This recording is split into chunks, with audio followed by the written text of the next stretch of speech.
Lesson 92. Miracles are seen in light, and light and strength are one. 1. The idea for today is an extension of the previous one. You do not think of light in terms of strength, and darkness in terms of weakness. That is because your idea of what seeing means is tied up with the body and its eyes and brain. Thus you believe that you can change what you see by putting little bits of glass before your eyes. This is among the many magical beliefs that come from the conviction you are a body, and the body's eyes can see. 2.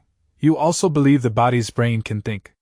If you but understood the nature of thought, you could but laugh at this insane idea. It is as if you thought you held the match that lights the sun and gives it all its warmth, or that you held the world within your hand, securely bound until you let it go. Yet this is no more foolish than to believe the body's eyes can see, the brain can think. 3. It is God's strength in you that is the light in which you see, as it is His mind with which you think. His strength denies your weakness. It is your weakness that sees through the body's eyes, peering about in darkness to behold the likeness of itself, the small, the weak, the sickly and the dying, those in need, the helpless and afraid, the sad, the poor, the starving and the joyless. These are seen through eyes that cannot see and cannot bless. 4. Strength overlooks these things by seeing past appearances.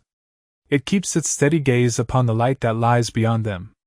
It unites with light, of which it is a part. It sees itself. It brings the light in which yourself appears.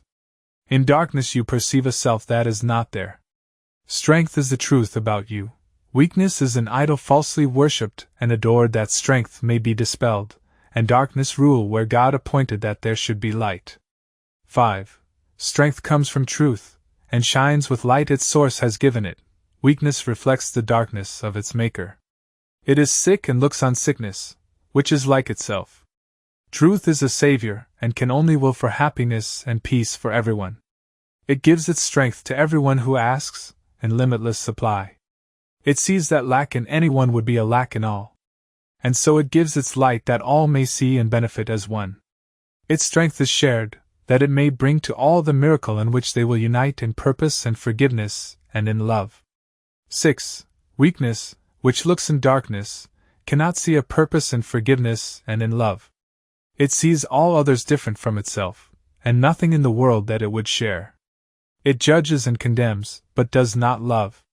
In darkness it remains to hide itself, and dreams that it is strong and conquering, a victor over limitations that but grow in darkness to enormous size. 7. It fears and it attacks and hates itself, and darkness covers everything it sees, leaving its dreams as fearful as itself. No miracles are here, but only hate. It separates itself from what it sees, while light and strength perceive themselves as one. The light of strength is not the light you see. It does not change and flicker and go out. It does not shift from night to day, and back to darkness till the morning comes again. 8. The light of strength is constant, sure as love, forever glad to give itself away, because it cannot give but to itself.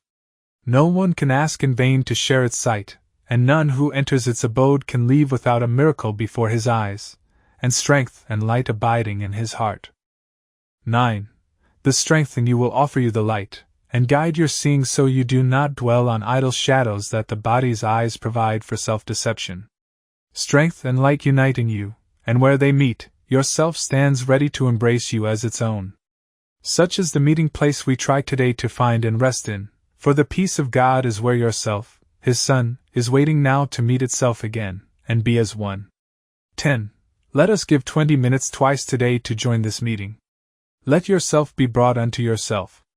Its strength will be the light in which the gift of sight is given you. Leave, then, the dark a little while today, and we will practice seeing in the light, closing the body's eyes and asking truth to show us how to find the meeting place of self and self, where light and strength are one.